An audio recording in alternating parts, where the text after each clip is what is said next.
Maharlika, dugo'y malaya, puso'y handa sa laban, ay ang Maharlika.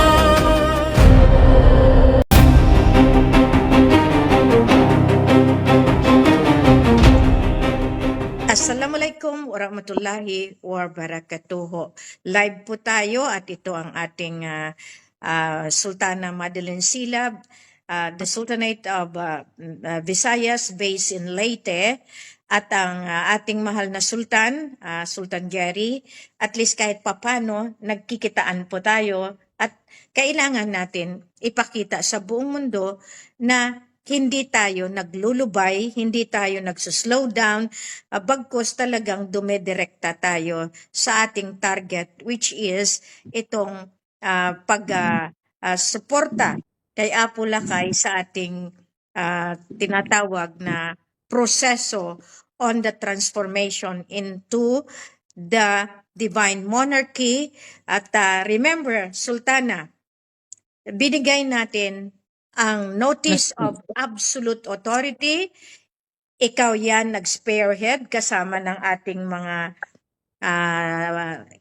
team, si Mike, si Romel, si Shra, na talagang nag-deliver sa lahat ng agencies, lalo sa Malacanang, sa kasagsagan ng lockdown at ng lahat ng ginawa ng disinformation campaign ng Malacanang para harangan tayo dito. Kaya nailabas natin ang PAPO, Peace and Prosperity Against Poverty and Oppression.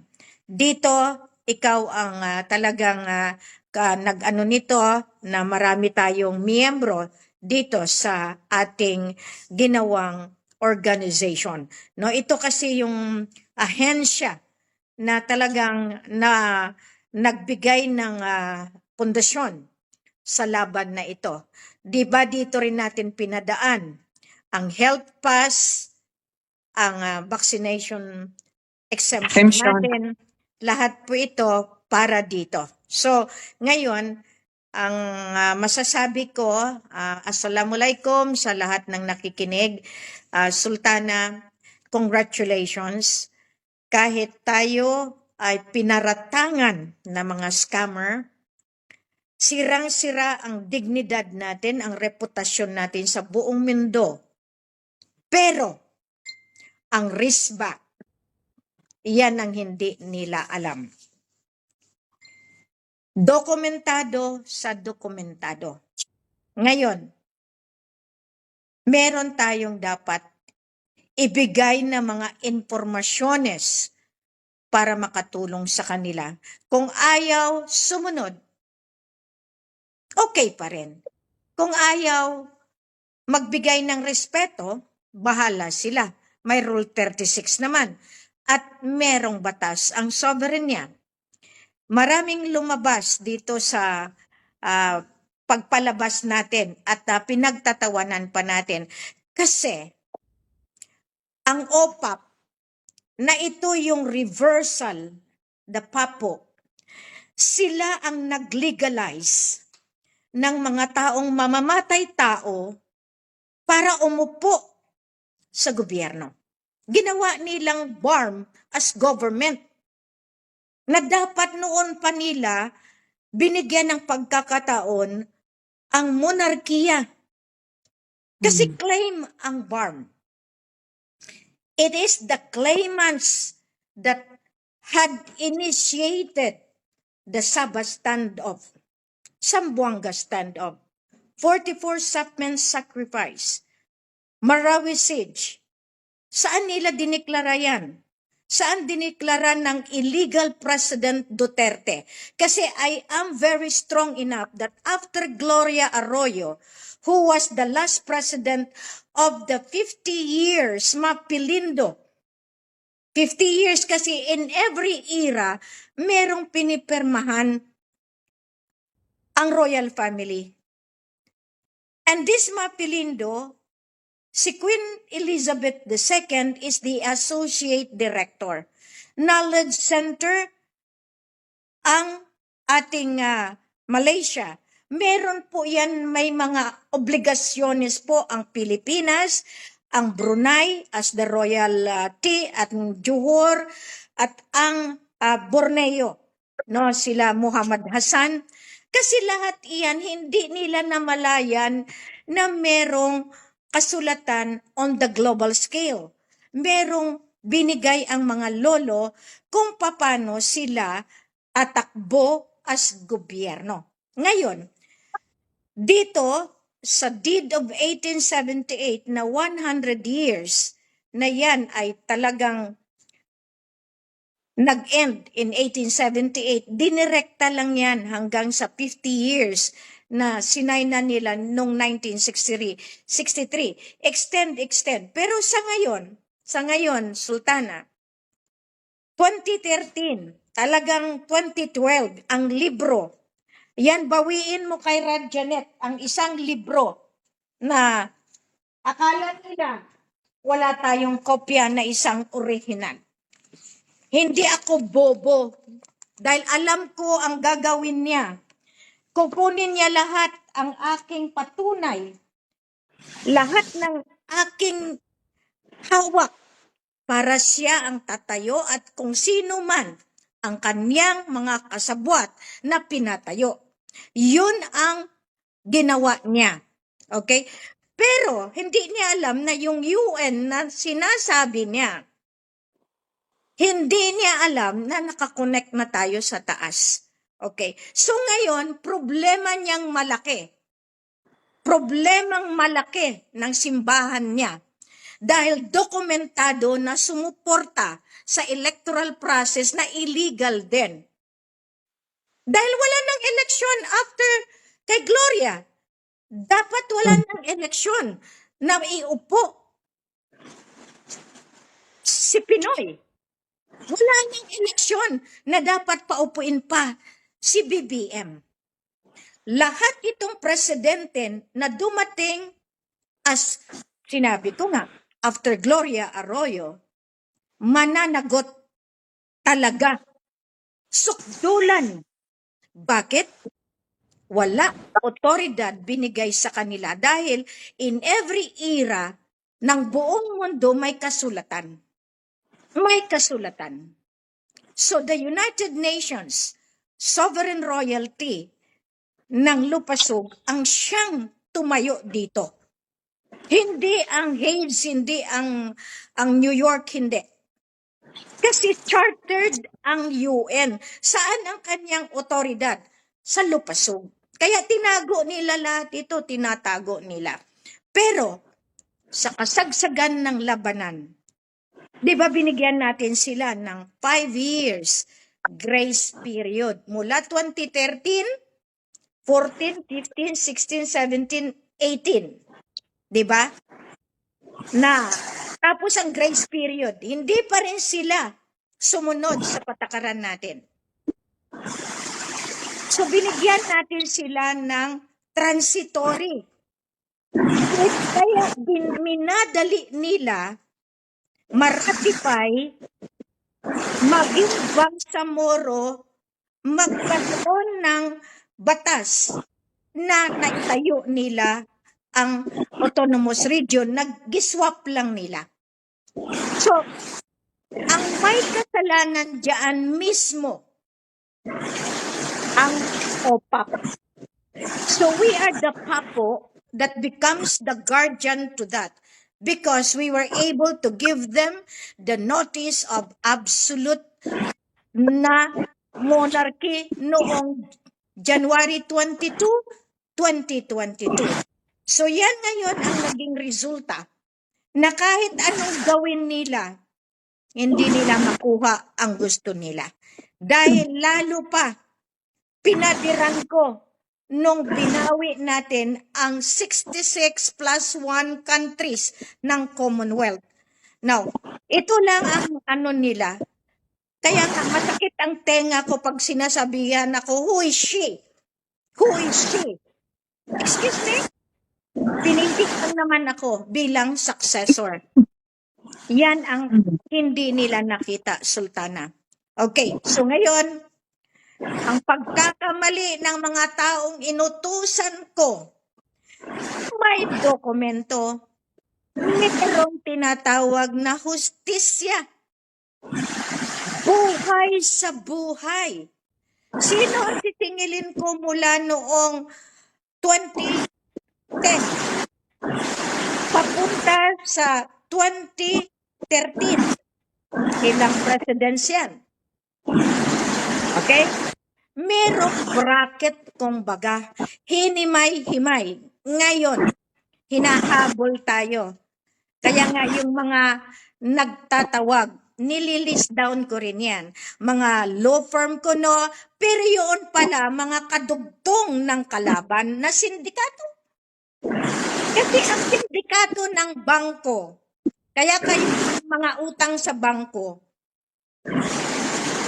meron tayong batas sa sovereign niya. Dahil wala silang power and authority to operate. How? Wala silang pera. Yan ang pagkakamali ng central bank. Kung walang authority, ang kanilang opisina, wala rin authority bawat bangko na masabi dahil yung International Security and Exchange Commission na nagpapatakbo, walang otoridad. Mismo ang SEC, walang otoridad. Mismo yung mga simbahan.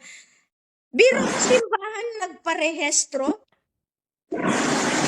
sa SEC, so they are not capable of having all of this authority na binigay ng royal family.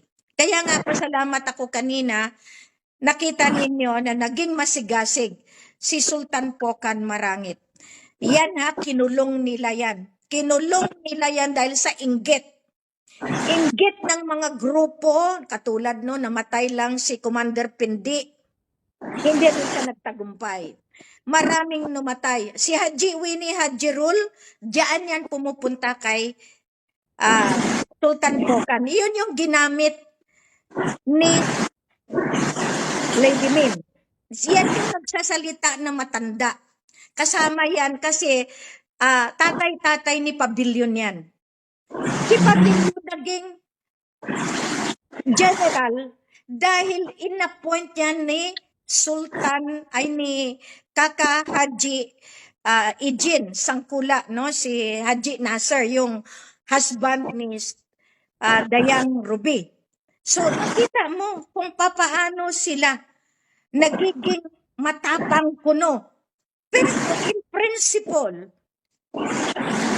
wala na silang malulusutan dahil ang NLF was organized on the premise na pagdating ng totoong sultan, sundalo sila. Hindi sila pwedeng magsabi sila ang masunod dahil it is the original plan of the grandfathers that there will be the protectorate of the sovereign ng ating tinatawag na hula bangsa agama. The sovereignty, the country, and the religion. Yan ang binigay sa kanila.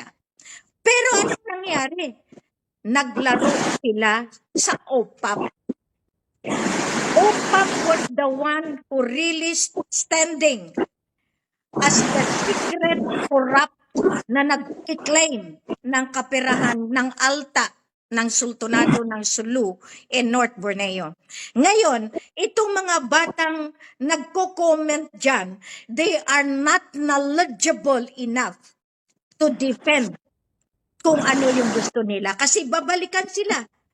What is NLF all about? Hindi yan konspirasiya. We have here ang hindi alam ni Rajanet na talagang siya ang sasalo ng pinaka-final na conspiracy with the Office of Malacanang. Gamit niya ang Supreme Court. Hindi siya lulusot dahil ang Korte Suprema is yan ang nakaugat sa royal family na yan mismo ang nasa ICC, ICJ ng UN. This is the synchronized organization na ginawa ng mga lolo which as of now nahahawakan ni Queen. Ngayon, minaliit ako ng husto ng dahil ng ginawa ni Flory Aguilar, kaya bawat balahibo niya yan, uupakan yan ng batas ng sovereign niya. Yan ang hindi nila alam. Nagpakababa ako. Yung mga lolo, yung nagpanggap na mga lolo, na merong mga dokumento dito na nag-support sa akin, tapos biglang nag-twist dahil ang Diyos sa lupa ay lumabas, ano pala ngayon? Dahil napatunayan na they are not what they are. Okay? So ngayon, yan ang hindi nila namalayan. They thought that Queen is stupid enough just to accept kung anong gusto nila. Paano ito? Kaya nga ang ulo sa taas, hindi sa puwit. We have to use this with our heart to be able to discern. Now, may sakit ako, oo. Mahina ako, oo. Pero, may mga maldita pang mga siraulo ng mga close ko pa. They don't trust. Biro may questionin pa kung talagang nandoon ako sa sulo. Just imagine that. So, di ba, ang sakit, the pain, the emotion, physical pain could easily be cured, but the emotional pain na sinasabi, spiritual pain, they cannot appease the heart and soul of the Queen because this is the time to implement divine justice. Yan ang hindi nila alam. Now, sinasabi nila, direkta sila sa kay Trump. No, they are just copy-pasting doon mismo sa mga pananalita ng Telegram. And they thought, yung tinatawag ng assumption, they want to surpass me. Pero sila ng desire, yan yung mga taong gustong umagaw dahil sa sobrang inggit sa buhay. Ganyan din ang nangyari kay Sultan Pokan. Sa sobrang inggit ng mga kasama niya, nakulong siya. Mismo, nagpasaklolo kay Haji Maas. Walang ginawa si Haji Maas. Maraming nakulong. Walang nagawa yan to save his people. In fact, maraming namatay na MNLF, lumalaban. Sila nag-happy sa Manila Hotel, sa Resort World, sa Saudi. Meron po akong patunay na nandyan si Kaka Haji Munap Asid at saka si Kaka Rajata Kamlian Asid na yan mismo ang nakakilala sa totoong Maas. Kayo mga nagsasabing Maas yan, maganda.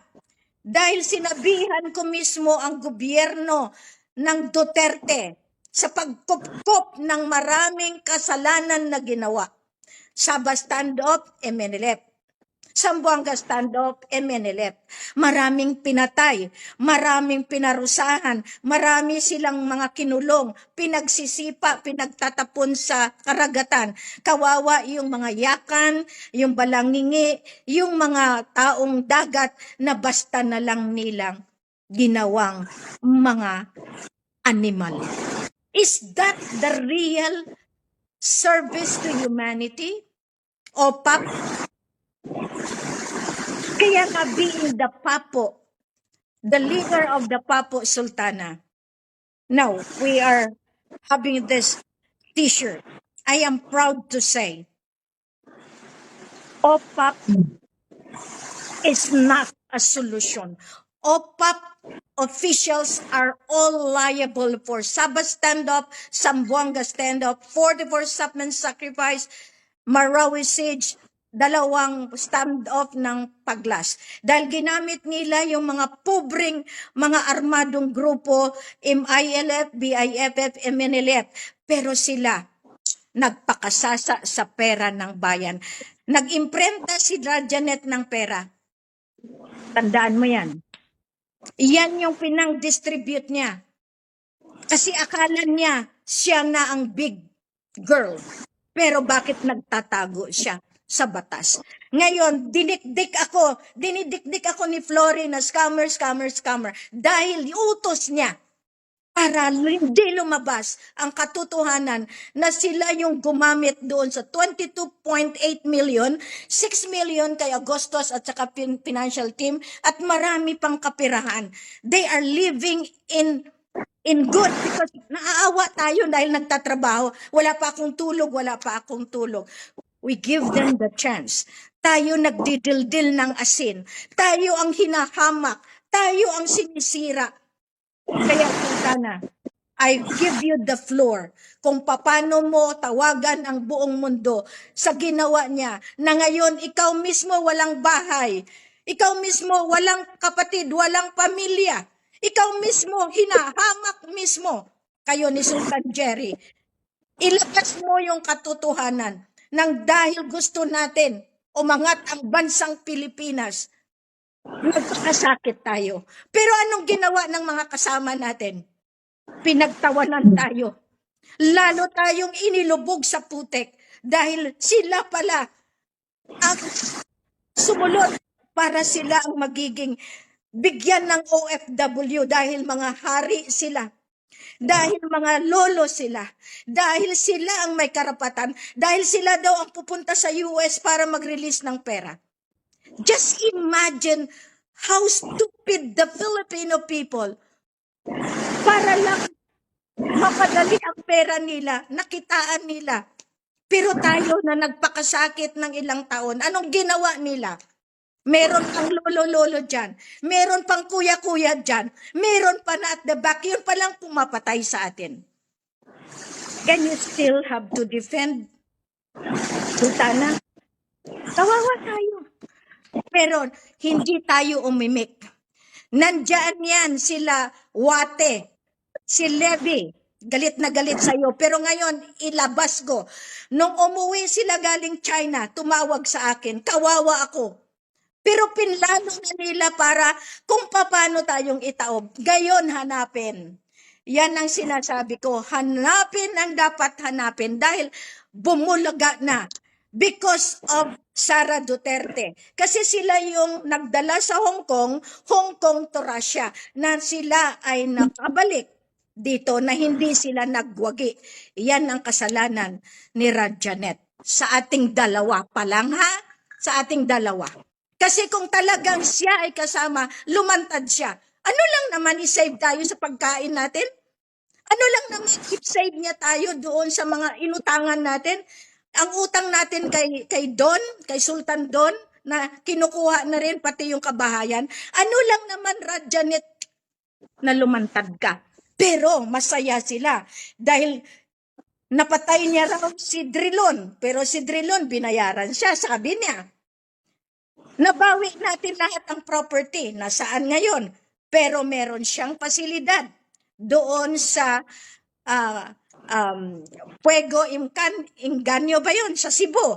Yung mga ano. Ikaw ang nakakaalam, Sultana. This is your chance. This is a challenge to you. Because I know we are the victims of their good intention daw. Pero tayo ang isinalang sa kaldero. Maraming salamat. I give you the floor. Because talagang masakit. Alam mo yung puso ko nagsastop na because I don't want to be angry. I don't want to have my heart attack for the third time. Pero ano ang sabi ko? Kung hindi natin ilabas, alam mo ang ginawa nila dito sa akin? Tinawagan nila lahat ng kasama natin. I-poison nila. Kaya pinapalabas nila lahat yan. Kaya malaki ang kasalanan ng Meta Philippines at ng Facebook Philippines kay Queen Helen Abdurrahman. Yan. Good afternoon, good morning, good evening sa lahat, sa mga nanonood sa oras na ito, sa mga nakikinig at support at full support sa ating mission.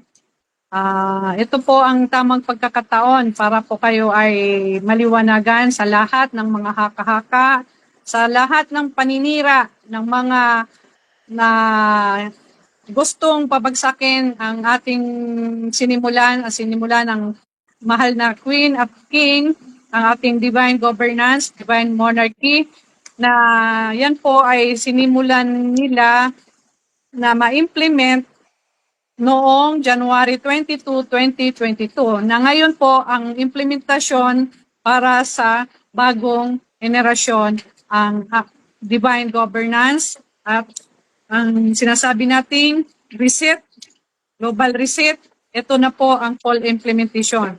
So bago po tayo magsimula, tama po ang sinabi ni Queen na marami ang inutusan, ngunit konti ang pinili. Karamihan sa mga inutusan, binigyan ng otoridad, sila pa ang mga nagsabotahe.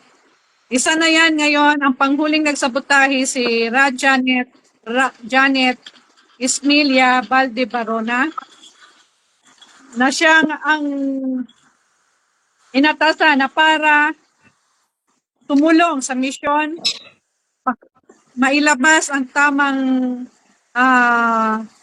pundo na para na sa sangkatauhan. Binigyan siya ng pagkakataon dahil usa siyang humingi ng tulong sa akin at kay Queen, na bigyan siya ng otoridad kasi magagawa niya, makakatulong siya. Hindi ko yan nakakalimutan kasi sabi niya, makakatulong ako, bigyan niyo lang ako ng authority. Yan ang sabi niya sa akin. So, diyan na nagsimula, inimbitahan nila kami sa kanilang opisina, sa kanilang church sa Taguig, sa Central Bikutan, Taguig, sa may likod ng DOST, na ngayon ay nandoon pa rin sila na nag-uopisina. Ang kanilang church ay nandoon pa rin. So, alam niya kung ano ang dapat mula pa sa simula na nagpagawa sila ng mga royal ID. Ngayon, ang ID na hawak-hawak nila na pinagawa para sa kanilang mga kasama, ay sila na rin ngayon ang bumabaliktad at sinasabing hindi legit, scammer. Naggaling yan sa kanilang mga bibig mismo kay pastor, scammer. So, sino ngayon ang nagbibigay ng maling information sa mga tao sa halip na tumulong? Mismo sila na binigyan ng otoridad. Mayroon siyang hawak nito. Ito ang absolute transformation. Talagang naghingi siya ng kopya, mga transmittal. Ito, natanggap ito ng Office of the President. Mayroon yan, mga kopya ang ibang mga taga-gobyerno. Lahat halos sa Manila mayroong kopya. Lahat ng siyudad, Armed Forces of the Philippines, lahat ng branches ng Armed Forces of the Philippines may kopya kayo ng transmittal ng absolute divine executory transformation and transition to absolute monarchy in January 22, 2022. Pati ang ating mga Philippine National Police may kopya po kaya. Si General Browner may kopya ang office nila. Paano ngayon na hindi nila alam? Si Ma'am Janet Valdebarona, retired Navy. Retired Navy daw siya, general siya ng Navy, attorney din siya, retired employee ng Supreme Court, lahat na, nasa kanya na. Pero nasaan siya ngayon? Nagtatago, pero nandyan lang siya sa Taguig. Kung ikaw ay isang alagad ng Diyos, kailanman hindi mo gagawing manlinlang or gumawa ng ikakapahamak ng inyong kapwa. Para lang maging malinis. 22.8 million.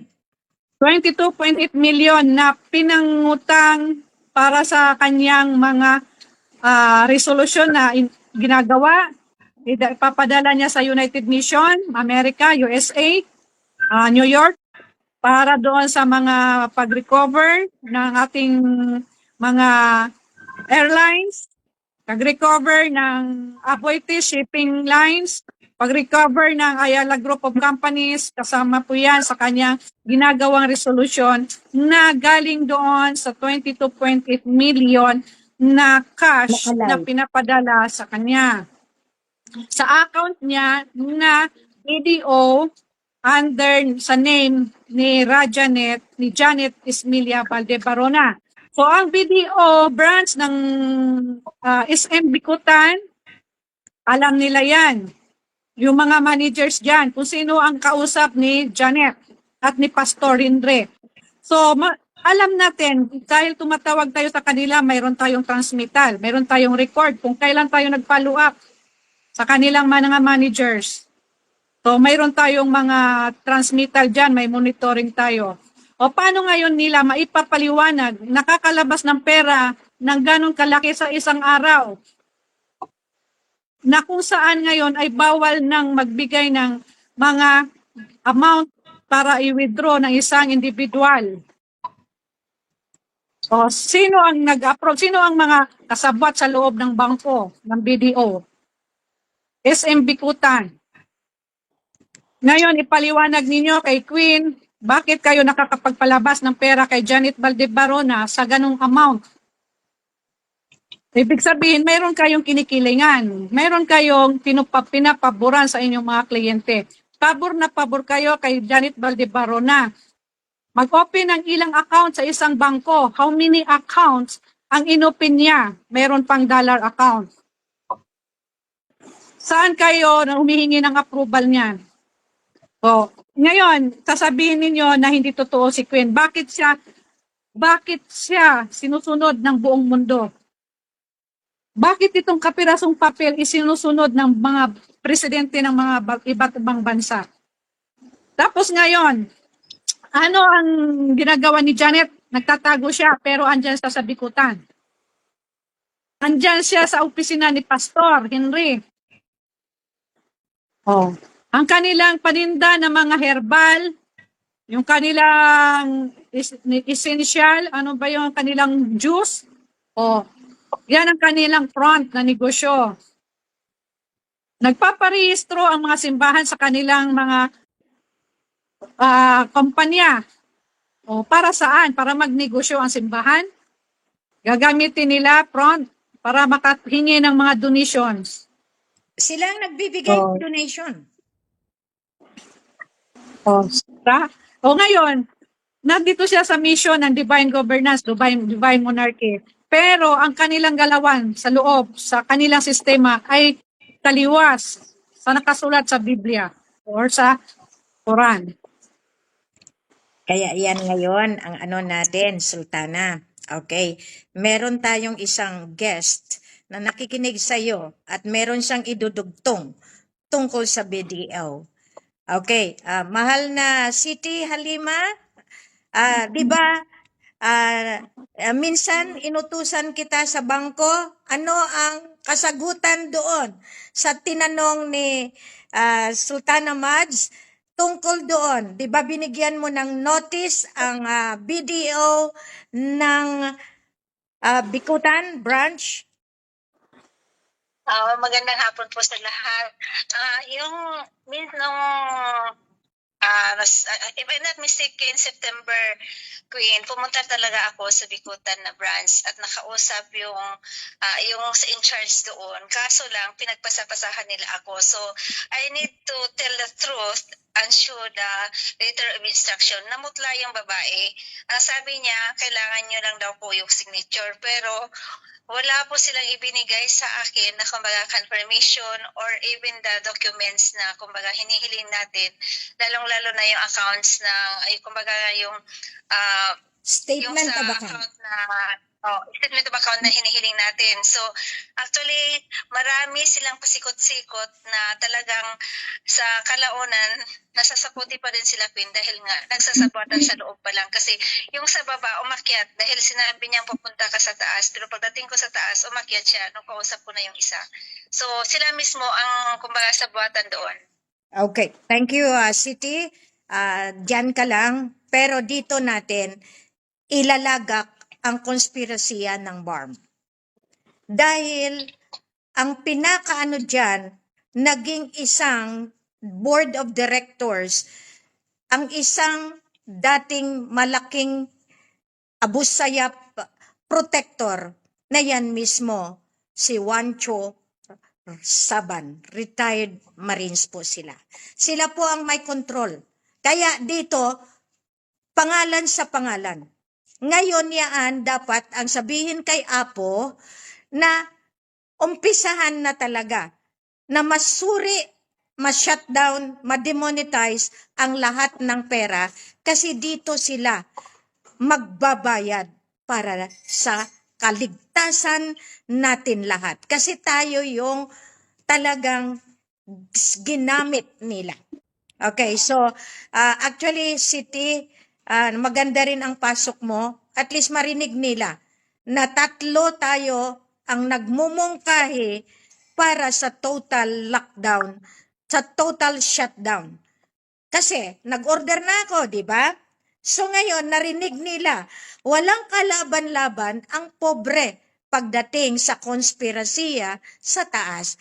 Hawak nila ang mga businessmen ng Makati, hawak nila ang Bangko Sentral ng Binondo. Kaya nga, nag-prosper yung mga kaso ni Alice Go dahil sila pa rin ang nasa dulo. Dahil dito sa Lord of Drugs, sa Lord of Gambling, sa Lord of